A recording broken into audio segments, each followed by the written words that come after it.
Mvutano kati ya China na nchi za Ulaya umechukua sura mpya baada ya Beijing kutangaza vikwazo dhidi ya kampuni 7 za Ulaya zinadaiwa kuhusika na usambazaji wa silaha au ushirikiano wa kijeshi na Taiwan.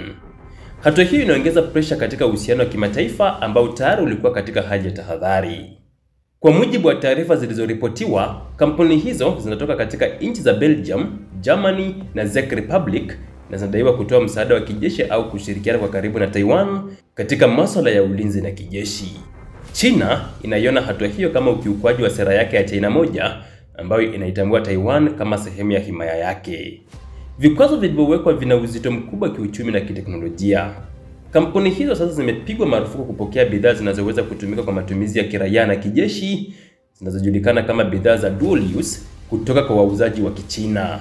Aidha, watu binafsi na taasisi za nje zimezuiwa kutoa au kuhamisha bidhaa hizo kwa kampuni hizo ikiwa zitatoka China. Athari kubwa zaidi inaonekana kwenye sekta ya teknolojia na ulinzi. Bidhaa hizo za dual use zinajumuisha rasilimali muhimu kama madini adimu, yani rare earth elements, ambayo ni muhimu katika utengenezaji wa vifaa vya kisasa kama ndege zisizo na rubani, yani drones, na chips za kompyuta.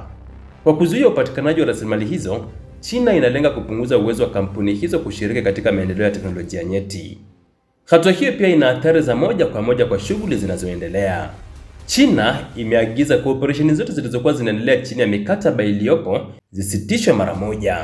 Hii inaashiria msimamo mkali zaidi kutoka Beijing katika kulinda maslahi yake ya kimkakati.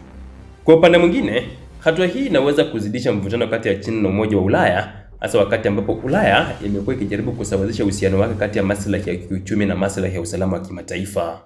Aidha, inaongeza presha katika mgogoro unaohusisha Taiwan, ambayo imekuwa kitovu cha mvutano kati ya China na mataifa ya Magharibi. Hatua hii ya vikwazo inaonyesha wazi jinsi ushindani wa kimataifa unavyozidi kuhamia katika nyanja za kiteknolojia, biashara na usalama.